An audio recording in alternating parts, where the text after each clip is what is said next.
Yeah, definitely, definitely. That's how we were gonna start off the live, mate. He's he's already started it, Sagar. So you're actually on live right now. Happy How you birthday, guys? bro. How you guys doing? We lost one. What happened to Haven? Oh no, it's fine. It's fine. It's fine. Haven couldn't make it, and he sent his apologies. No worries, no worries, no worries, no worries. Oh wow, what a session! What a session! I lost track of how many people we joined today. Like, how did anyone? We had 17 at one point. Yeah, yeah, it was amazing, and we had another new face, right? Well, not a face because it was in video. So thank you for showing up, and I don't know how you came to us, but yeah, we're grateful for always a new, another guy coming to the group, and then it gives us tremendous insight and awareness, and we're always learning from everyone. There were so many shares. It kind of like that was one of those sessions where you think, wow, like we had no aspirational idea where the topic would go through. So for those of us, those of you who are listening and joined in live or watching it on the replay, if you're watching on the replay, just hashtag replay, so we know, so we can respond back to your comments. The topic today was addictions. I'm like, what a big subject, what a big topic. There was so much we unpacked, guys, wasn't there? So we talked about first of all, the definition of addiction, right? So because sometimes people might not understand what actually is the actual definition of an addiction. And then it's about the timeline, the journey of when a habit is a habit, and when does a habit interject to become an addiction, right? Well, what's that crossroads, etc. So it was fascinating. And then we talked about the different types of addiction, whether it's sex addiction, whether it's drug addiction, whether it's social media addiction, whether it's food addiction, etc., whether it was porn addiction, right? It was so much. We talked about so much stuff, right? And so many personal stories, which obviously we can't unpack on this Facebook Live because it was deeply personal. And for everyone who knows, the Zoom sessions that we have are to maintain the integrity of the safe space that we have for the men. We never record those sessions, and we never mention the actual men's names unless they private message us and say, hey Manoj, Viraj Sagar Havan, actually it's okay for you to share this, and then we mention it. So wow, over to you guys. What I made quite a few notes here, but we literally, by the way, for the guys who don't realize, we've literally come out of the Zoom. Normally we have 5-10 minutes break, right? Water break or whatever. We've literally, Viraj just kind of put us on the spot here and literally hit live, which we didn't know. So, but we're used to that, so that's good. We always keep it real. No, it is, right? But yeah, no, thank you to everyone that's joining. We've got 12 people on live with us now, which is amazing. We just, as Manoj was saying, we just had a very impactful is the word that comes to mind, just discussing addiction and actually getting into what is an addiction and what it means, and the difference between what can be seen as an addiction and as a habit, and where do the lines kind of blur and gray over as well. So so I mean, guys, feel free to participate in the chat as well. If you want to join us on video, send us a DM or a message in the chat and we can send you a Zoom invite to join us on screen as well. But yeah, like we today's stream, obviously, as we say, was on addictions, and a definition that we shared was that an addiction is an urge to do something that is hard to control or stop. It's derived from a Latin term for enslaved by and bound to, and just like a habit, it's a learned process, and it's stored in the brain as a form of pleasure. And it's what is the tipping point of where something goes from sort of recreational to experimental to choice, where it becomes abuse to addiction to then a real dependence on something, and how can one then start to move towards recovery towards that, whatever that may be. And in the chat, please feel free to share, what do you see are different types of addictions? We've mentioned a few things that were mentioned in the private Zoom that we just had, but then also broadly speaking, so things like alcohol is the typical one, drugs, sex, things like that as well. So anyone want to share what they see are things that could be addictions? And one of the things that came out was actually what we term as knowledge junkies, like constantly learning and topping up all this information and that kind of stuff, but then investing a lot of time and energy but not getting any reward for that as well. And there's that as well. So there's various different degrees and on the spectrum of that. Definitely. I can't see any, I haven't got that screen in front of me, but massive shout out to, I can't see the names, Roger, maybe you can mention them at some point, but a massive shout out to everyone who's joined the Facebook Live. And I think what was really interesting and fascinating, I'd love to hear your comments, guys, and for anyone on Facebook, is that once we kind of unraveled and unpacked what a addiction is, and the word that stood out to me is from the Latin, where it's basically the words derived from, is the word enslave, quote unquote, because quite often in life, what do we become enslaved within? So meaning that where you're no longer the master, meaning, I guess you're no longer in control, right? So for example, that's when you're actually addicted to something, right? And sometimes as men, especially as men, obviously it applies to women as well, but I can't speak for women, can only speak for the men, is that I know that it's loosely derived. And sometimes if you say, oh, and alcohol probably being a big example, right? Saying, oh, hey guys, you know, I'm just gonna go down to the pub and have a drink, etc. And then one drink turns to 2 drinks, and then 3 drinks turn to 4, and then you think, crap, I actually no longer in control of my senses. And the other aspect of why, I'm not generalizing here, but I can speak from personal experience and from my friend circle, past, present, etc., where most men do go and indulge in that drink, is what's the definition of when you actually draw yourself to an addiction. So what I mean by that is that one of the guys mentioned, there's 2 facets, right? So you can actually create an addiction, can be born from boredom, meaning you can actually start a habit, then a habit actually just becomes a daily habit, then it gets confused in your mind, then it becomes an addiction, which is obviously when you're no longer in control of your sensory you know, receptors, and whatever sensory pleasures you're getting or dopamine hits that you're getting, whether it's like getting dopamine hits from social media or high on drugs and alcohol or sex or whatever it is, then that's in your blind spot. And when it's in your blind spot, it's 100% an addiction, right? Because you're no longer in control of it. And then there was talks about the other facet, which is when things are not going right in our lives, for whatever reason, we're fighting a battle that no one knows about. Everyone wants to run away from something, right? Meaning then it becomes an escapism.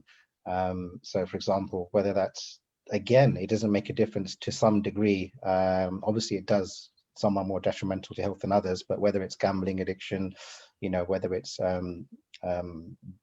bad company addictions. What do I mean by that? So I'll just touch onto that. It's something that we've defined as cultural addiction, right? So it's basically an addiction that is derived from your circle of influence, meaning it's a cultural addiction, meaning that you think, oh, to get into this boys club, you've got to do something or maintain something or maintain a certain spend or whatever it is, or going out, or in corporate life.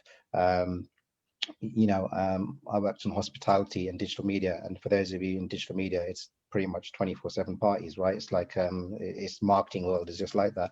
So then you feel, are you compelled to go to these parties, and then how can you sustain it? And obviously everything in life is down to personal choice at the end of the day. So I think just to summarize, we talked about what the definition of addiction is, and the word enslave comes to mind from the Latin derivation.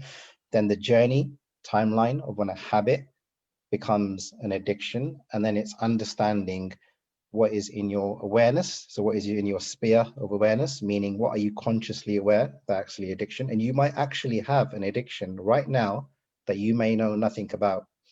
So what do I mean by that? So you might be doing something right now that actually you've convinced yourself is a habit, but actually it's an addiction because you can't do without, because it's giving you a dopamine hit or whatever high, etc. So I think so much stuff we I unpack, want to so share much that stuff. slide that we had in the presentation, actually, because I think that's a really, really great visual of the different stages. There's a great comment here from Jack, and Jack, thank you for sharing this, is that the constant need for validation and reassurance. I don't feel myself or that I'm accepted until someone has validated me, check me off as accepted. It's almost like an addiction for me to feel normal and accepted daily. And I think that's a really, really interesting example. And thank you for sharing that so vulnerably as well in terms of this pattern, right? So I hope this may shed a little bit of light. So this was something that we shared during our call earlier, when we looked at the various different stages of a progression. So when you start off, you typically have no use for something. And then the first time you encounter something, it's either a choice. It's something either recreational or something that you've come into accidentally.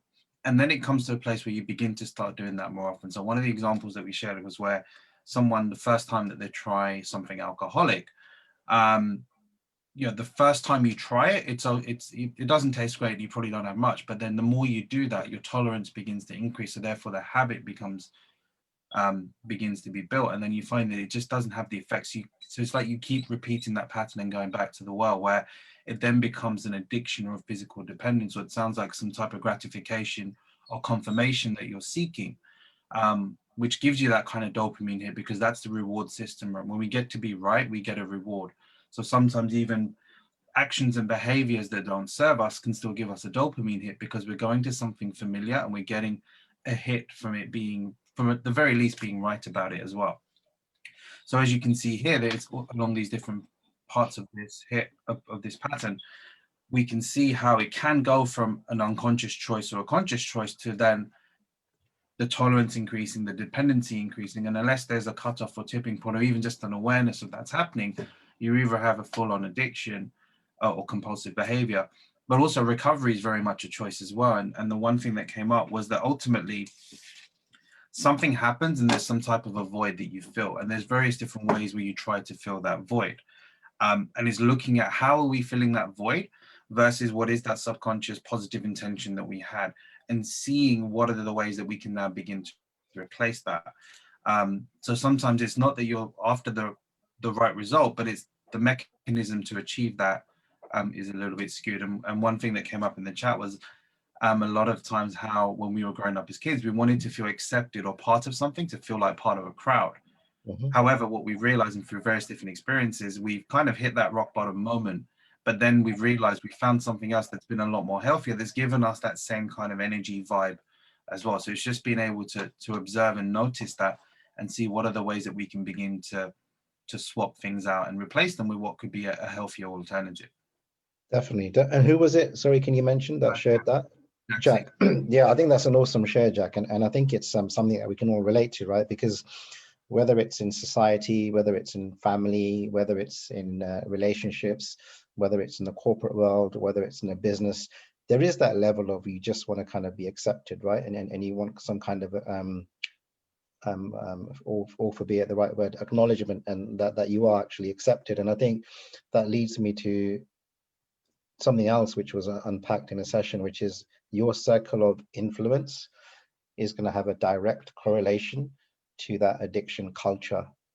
So who you hang around with, just to break it down, who you hang around with is going to have a massive, obviously, impact, both positive and negative, just to use those kind of words of polarity, in terms of whether something that you do is conducive to your health, i.e. in a negative or positive way. Because something that we talked about is that what is a good habit and what is a bad habit, right? Because you can have habits that are bad and you can have habits that are good, but might not be in addiction territory yet.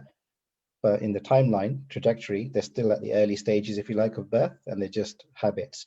So one habit, one of the men mentioned, could be whether you're going to the gym or whether you're going for walks. So that could be, deemed as a good habit, right? Just at a high level. And then the other habit could be a bad habit because it's something that's actually detrimental to your health. So whether that's smoking, whether that's drinking, etc. Now, we're not saying that if you smoke or drink, it's bad or good. That's just your personal choice, because the great thing is what is done in moderation, right? That's such a powerful concept and a word, because what you deem as moderate, the next bloke or next person or someone in your life, your loved ones, your partner, will say, actually, that's not acceptable, right? And that's when you really have a moment of awareness, thinking, wow, am I just convincing myself for the sake of carrying on that habit and that addiction? Or am I convincing or listening to other people? And one of the other guys, and I think generally in principle we all agreed, right, is that certainly we're at a place in our lives now where we have so much awareness that we're not governed by other people's opinions, and I mean that with all due respect, meaning that so much noise enters our mind that impacts us and leads us to actually change, form, or create new habits that actually might not be great, right? Meaning, like what Jack mentioned, which is I'm not good enough, or I need to be accepted, and I think that's a powerful thing.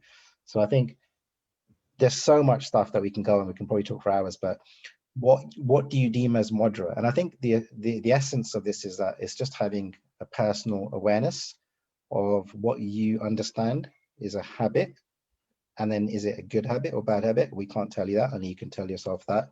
And then understand, do you have an addiction? When does a habit become an addiction? Meaning, when do you become the slave to your sensory pleasures? And how long can you last without it? Because if you can break that cycle, then you're in control again, right? So it's quite powerful. Yeah, and I think that's maybe the thing that we probably misunderstood, is that we have to break this cycle by ourselves.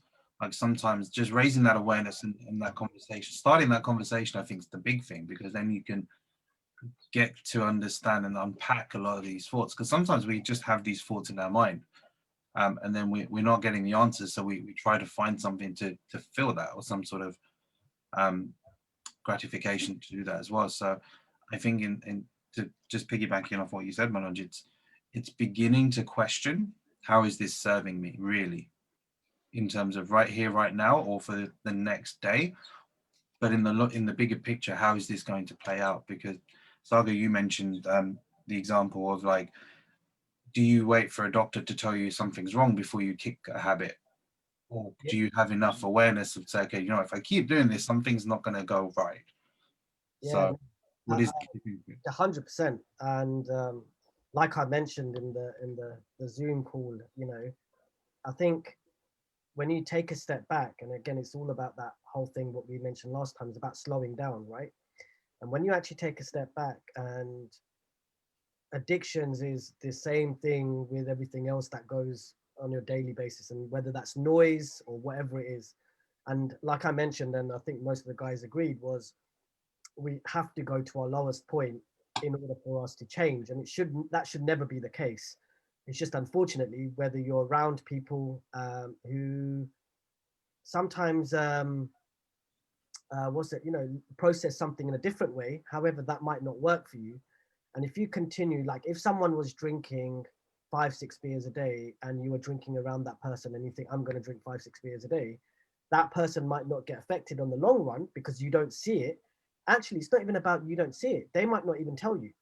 So then when you, of course, go on that route of following your peers, which again, there's nothing wrong, because now you're not thinking for yourself, you're now trying to not compete, but you're trying to be in that social group, until you then get told by your doctors that you've now got liver problems or whatever. And then you hit so rock bottom at that point, thinking, why did I do this? However, I'm not saying it's too late, but you will give up that addiction straight away because you do not want to accelerate that process. But that could have come in a long time ago, because who's there for you at that moment? And I think, Manoj, you mentioned about the noise, and yeah, I mean, the noise is, I don't want people to, I mean, I don't know if you guys agree, but I don't want people to think of that noise as a negative thing most times, because the noise is sometimes there and it's normally there from people that care about you. And I'm realizing that, and I don't know if people are online and they know who I'm talking about. And unfortunately, when you don't listen to that noise, it can also come very arrogant to the other person, thinking, well, I'm just going to give up now. And the people that don't give up are your real family. I'm not saying give up. I'm just saying, and of course, there's only so much you can keep saying, and you can keep loving and so on. But the final choice, unfortunately, does come down to you. And it's what Viraj was saying with the whole slideshow there, is it's your choice. And unfortunately, yeah, sometimes it becomes very late. Sometimes you sort of take a step back and slow down and think, actually, am I, I have, and you guys know, I love drinking, right? And now, especially during lockdown, that's increased. And I'm not scared to share it because a lot of people know that. Why do I do it? Yeah, dopamine hit, because you know what? I'm lonely anyway, or I'm sitting alone in my room or whatever. Got nothing else to do. Before, weddings kept me busy. So I'm not going to go to a wedding next day, drive half drunk. So I just won't drink. However, now, because I don't have to go anywhere the next day and I can sleep all day if I want, it's an easy addiction, right? That, okay, you know what? Actually, I need a bit of a pickup. I don't really want to speak to someone, because if I speak to someone, they're just going to talk about, you know, have I done this and have you done this and do you know this? And I don't want to listen to the whole pandemic issue of it. So instead of that, let me just chill out, watch a movie, Netflix, have a couple of drinks, and then that 1, 2, 3, 4, 5, 6. And something you brought up, Manoj, as well, addiction. What is addiction, right? People generalize addiction to drugs, drink, smoke, but there's so much more to that. Chocolate. Absolutely. Right? Yeah, you've got No, good addictions, right? Let's just put it out there to balance it out. You've got good addictions, you've got bad addictions. And I think something that Viraj mentioned, I just want to touch on, is that the addiction, once you deem and have the awareness yourself, whether it's good or bad for you, right? And only you really truly know that. It's not just about the impact on you, it's about the impact on your loved ones, right? And people around you and your friends and your family. So there's a moral sense of obligation there, right? And your duty to like not to continue down a certain path, because not just for your own physical health or your mental health, but actually people around you, because you could be hurting someone in an addiction that you think is serving you in that moment or series of moments, when it becomes a habit to an addiction, that it's just in your blind side and you have no idea the impact it's having you know, on others around you. But then the flip side to that is you can have good addictions, right? And there's plenty of examples of that, but I'd love to hear, I guess, what people There's a have to great share. comment in the chat here from Rajesh, who's tuning in from the US, that good habits can be addictive too and can start ruining your life. For instance, some people who are used to exercising certain hours of the day, when they don't get those hours, they suffer similar symptoms as the person with the wrong addiction. And anything in extreme can be detrimental to a person's life, and balance is the key. I couldn't agree more with that. Yeah, absolutely. Who's that from? Sorry. From Rajesh in the US. Hey, Rajesh. Thanks for joining in, and absolutely a great comment. And I think it's that having that sense of balance, right? And you can't see no one can tell you, right, outside, essentially on that seesaw, what is the sense of balance. If you imagine a seesaw, because I don't know, as a kid I always imagine everyone knows what seesaw is, right? That picture of hopefully played in the playground and had that positive experience, and it's that balance of having it. But I think what you're talking about, Sagar, is that it's not necessarily labeling it all to noise and negative noise, because I think sometimes having an echo chamber or reminder of what your own echo chamber is, and like you said, you're drawing from personal experiences where people are, yeah, exactly, where people are actually lovingly sharing with you, saying whatever it is, hey Sagar, right, you know, I think you're doing this, but I think, you know, you shouldn't do this or couldn't or whatever it is, right? And I think if you know, and if you deem it coming from a place of love, if that makes sense, whether you choose to do something about it is kind of your choice, and neither here or there. But one, you have the awareness. Two, you're acknowledging what they're sharing, right? And three, something we talked about, which we didn't touch on here, actually, what we talked about in our Zoom, is I think what Viraj and one other guy mentioned is, what's your intention behind it, right? So meaning our intention behind the habit, and also the intention behind when somebody's sharing something. Are they doing it from a place of ego? Are they doing it from a place of love? Or are they doing it from a place of they just want to see you not get hurt, whatever it is, right? So I think the intention is quite key to understand what people's intentions are. And it just comes back to, manage what you were saying in the Zoom call was, when someone tells you not to do something, you do it more. Yeah. So what we were talking about that is as children, right? As you know, as kids growing up, when your parents tell us to do something, and something's really, really bad, what tends to happen is you suppress, and just like a pressure cooker, at some point through your teenagers, normally you implode, right? Or you implode inside and you explode outside, meaning that all the things that you were taught not to do, you end up doing it anyway, because you have that. As humans, we're all curious, right? So you want to know, what is that like? What does that experience look like, or taste like, or feel like, or what is that? And it's compounded by the addiction culture based on who you grew up with and what school you went to and your environment. And when I say your environment, I don't mean just your physical environment, your mindset, right?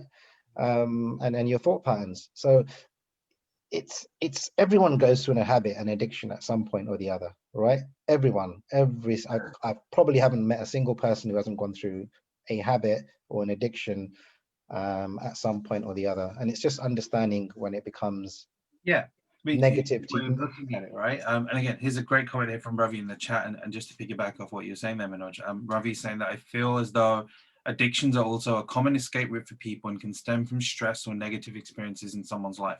People often feel as though if they are stressed, they can use these habits as a mechanism without realizing it's an addiction.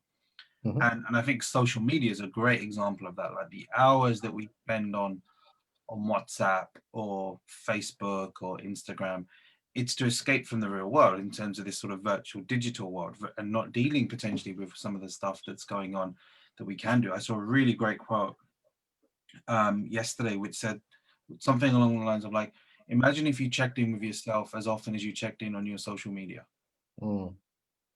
Yeah, I love that. I love that. Right? It's so simple, but it's so profound. And I think is it Ravi who shared it? I can't see that. Okay. Thanks, Ravi, for sharing that. I think it's really, really great share, because you're right. Let's keep it real for everyone listening, right? Men and women, everyone has something that they're running away from at some point in their time, and that's deemed as escapism, because it's like a battle that no one knows that you're fighting, right? So whether you feel that you're embarrassed to share it with your family because you're going to get judged for it, or you're embarrassed to share it with your friend circle because they're going to judge you for it, and then that way you implode, right? You don't actually share it with anyone, and then that's equally dangerous because you don't have the support network, you don't have the support framework and real friends, right? And real family, by the way. I'll put that in quotes, because you can have family and friends who aren't real, and when your back is up against the wall, you really know who you can count on, like everything in life. But I think what Ravi, what you shared is quite real, because it is an escapism, and everyone has escapisms, but then it's deeming what depth of escapism is detrimental to your mind, body, and soul, and what form of escapism is detrimental to the people around you. And I think if it's not hurting you, in terms of health wise, and if it's not hurting everyone around you, then it's fine. Like one of the guys shared, is takeaways an addiction, because he seems to be indulging in takeaways a lot, and it's quite interesting, right? But it's neither bad or good. It's his own experience, and only he can decide whether it's a habit, because if it's obviously once a Friday like most people do, whatever, then you can say, okay, yeah, who doesn't enjoy a takeaway? But then if it's every single day, again, who are we to judge? There could be a reason why. It could be so many things, right? It could be financial, it could be lack of experience and knowledge of cooking, or I don't know, so much, right? So it's just having the depth of awareness and understanding of what is your addiction. Say that again. Starts by just asking the question of, okay, why am I doing this? Really? Just that the line you mentioned about the what you read last night, right? How often do we check in every single time? I mean, I'm glad I hands up, don't check in as much on social media as I used to, in a good way, because I realized that was it starting to become an addiction, for example. I'm just being quite open, and I thought, let me break that cycle and test it. And that's why I've come off social media quite a lot, as when I say a lot, compared to how much I was on, right? So you have to break those cycles and test that, because you have to experiment with these things, right? Because if you don't, then you'll always rely on these highs of dopamine hits, right? So I've switched off all of my notifications of every single WhatsApp group, right? So apologies out there if I respond late in time, you know why. And I've got reminders on my social media saying, oh, you spent an hour on it, right? And hopefully, mostly I don't get to the hour. So I know that my time, where time was being stolen from me because it was a personal choice, I've got the time back now, and I'm doing something much more productive with that time. Yeah. I mean, that's a whole nother topic, but yeah. Yeah, I mean, there's a great comment here from Nimesh in the chat, kind of tying in with what we're saying here as well, is that I think a large part of this is it's the pursuit of pleasure or to soothe yourself from daily issues and problems you're experiencing. I think an addiction becomes apparent when the coping mechanism and habits you have are interfering with other parts of your life, i.e. your health, your relationships, your ability to work or sleep. I do think it's a very personal thing for each person to define themselves, and I agree. I don't think Absolutely. I think people can potentially notice signs in other people if it's compulsive behavior, but Mm. at the same time, it takes the individual's willingness, firstly, to acknowledge that, okay, there could be something here. Let me take a look and audit this myself so I can get a sense of that as well. And we shared that example of um, this sort of coffee culture, for example, where, you know, when back in the day when we weren't in lockdown, you'd grab a Starbucks or a coffee or something on your way to work with a croissant or a cake or a pastry. You then someone do the coffee round at work, and then you grab something at lunch and then something on the way home. Now, in a work culture where you're working late as it is and you're working hard, when you've got that much caffeine in your system, that's going to have some kind of knock-on effect. But And it's no different from whether it's coffee or whether it's guys buying other guys around the drinks, and it gets actually seriously out of control, right? I mean, we've all been there, right? And it's not just peer pressure, whatever you want to call it, or it's the nice thing to do, or it's norm because it's the etiquette, right? If one guy buys you around, obviously is standard, right? Everyone gets somebody else around. But I think what Nim said sums up quite nicely at the end is it's a personal choice. It's a personal choice for you to have the awareness and understanding of whether it's a habit. Fine, habits are good and bad, like I think is it Rajesh mentioned, and then you have the understanding and awareness where that intersection occurs when a habit becomes born into an addiction, and then when the addiction is a good addiction or a bad addiction, right? It's understanding your own timeline trajectory of that transitional process. it's being aware and responsible of the impact that it's having either which way. And again, Rajesh Aunty's great comment here as well. My foodie doctor brother has a famous saying that taste everything, just don't finish it all. Learn when and where to stop. It's about depth and awareness, as Manoj said. Fasting is a great way to discipline oneself. Fasting of all types is ingrained in our culture.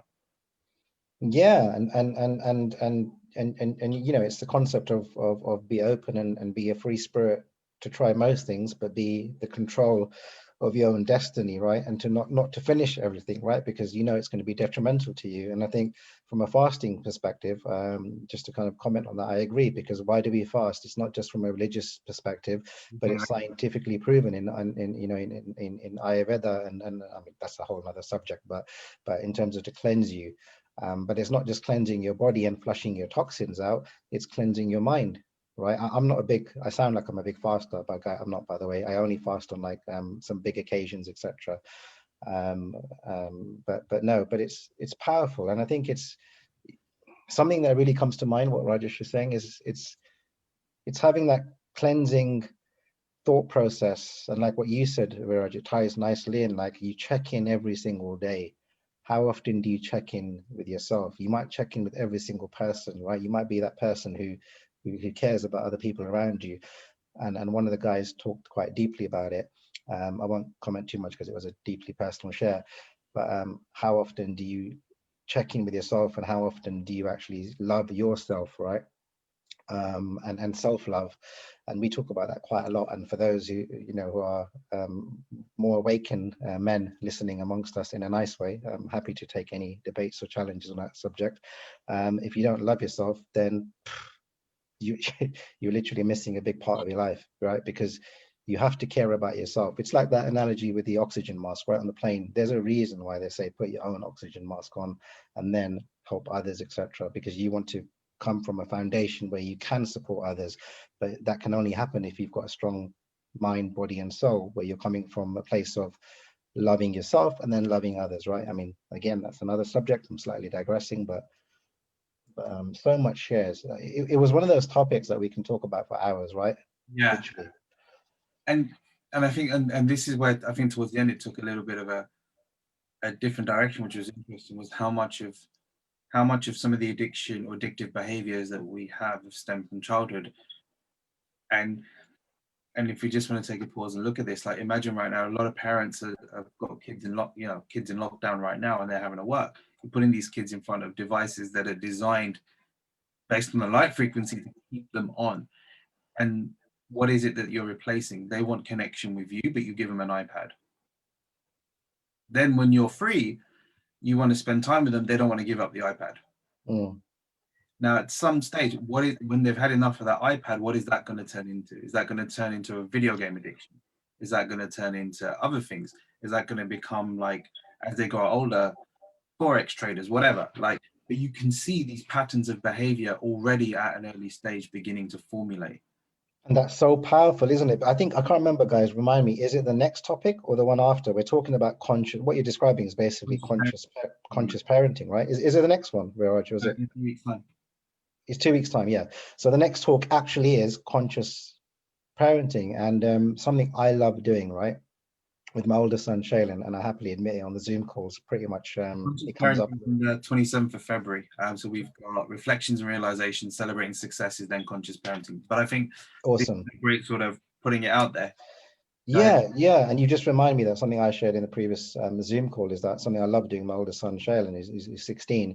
Is I mean, I don't love getting beaten, but I absolutely, because I'm competitive as most people, but I love the fact that he beats me at Scrabble. I generally do, and I love the fact that that's my bonding time with him. Does it make sense? Like with this lockdown, I think I never used to. That's one little nugget that's been unearthed, right? It's about, like you mentioned, like, do you shove a device in front of a child? Because that's not parenting, right?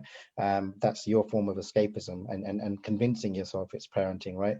By the way, my kids have devices. It's hard to get them off it, right? Because of school and upbringing and social influence. But I think if you can introduce these little nuggets of different activities, I mean, that's a whole topic. We'll save it for conscious parenting because we've got loads of stuff to comment on that. But you're right? It's like, what do you put in front of them?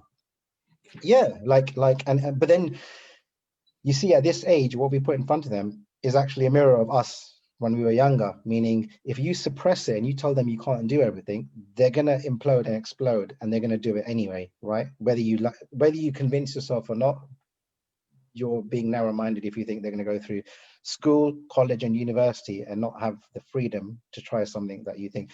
You can frame them in the right mindset, but you can't constrain them. I think there's a difference. So you can frame them with the right mindset, but if you try to constrain them, that's also a dangerous thing, right? Yeah. And again, before we go too much into that, it's kind of looking at it from the perspective, the child wants you and you give it a device.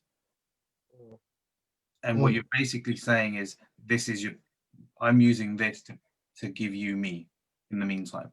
And then there's that whole dynamic. But yeah, we'll save that one for the 27th. I think that's going to be a deep topic.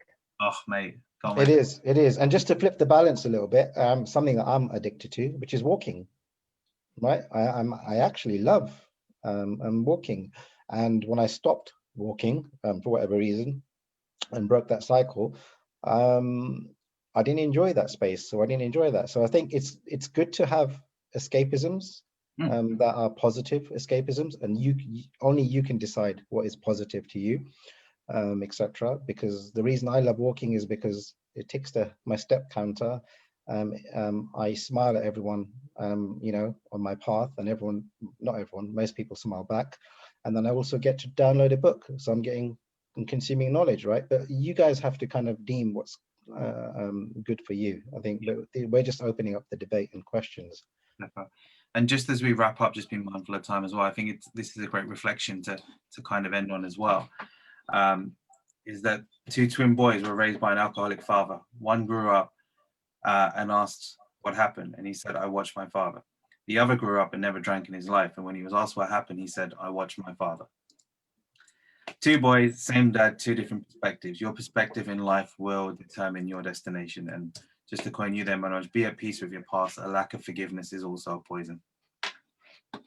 Yeah. That's a great share, because I think perspective in life is everything. And I think what Viraj is mentioning at the end is just something I mentioned before, is that if you don't let go of your past and forgive the people who have done whatever you think they've done to you, right? Whether it's actual, factual, or real, it doesn't really make a difference, right? Because you're swallowing a daily dose of poison and you're not living in the present moment. So I think forgiveness is a massive, massive, massive part, but letting go. But yeah, we love to talk. You guys need to chill. I need to do something. I need to chill, but we should wrap up. We should definitely wrap up. But thanks for that. Thanks for that share, Viraj. And thank you for each and every person. I can't see the comments, so we will go back and like we normally do and personally thank you. Yeah, so I've just shared in the chat our next event, which is Reflections and Realization. So we're just going to do a review of the last 3 sessions that we've done, and anyone just kind of wants to check in as 2021's up and running. And then yeah, guys, check our events calendar on our Facebook page. We've got each private Zoom, all the open Facebook lives all in there now for the next few months as well.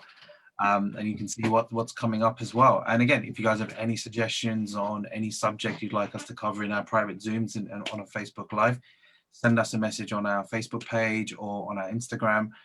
But again, really grateful for everyone that's joined us on this particular live, and then also for the chaps that joined us in the private Zoom as well. It was a great session, and yeah, just looking forward to 2 weeks' time now.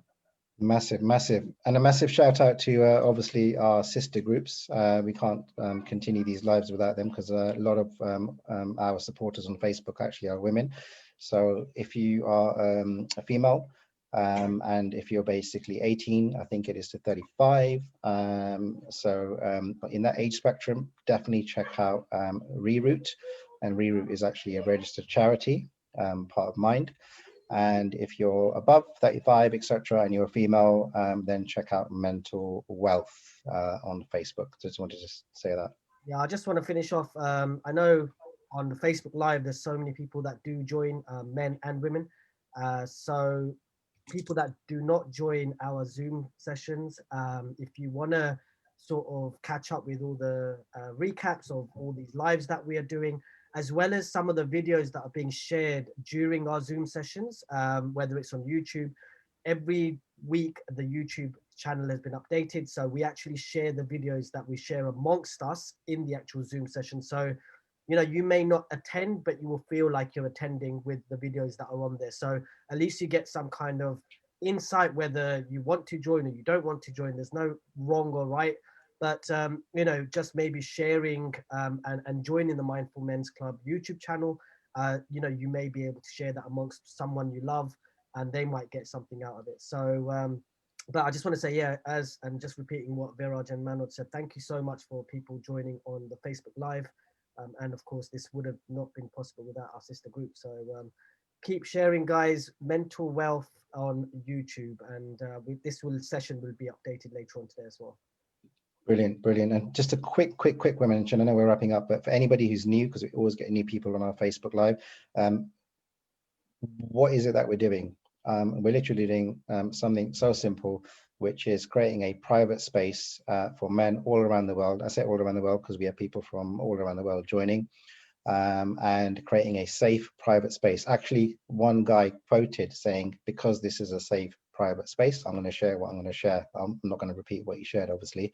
And the reason we do this is because we've all been through a spout or spectrum, because it is a spectrum of mental health challenges, and we don't want another man to become a statistics to suicide. And obviously it's the same mission for our sister group as well.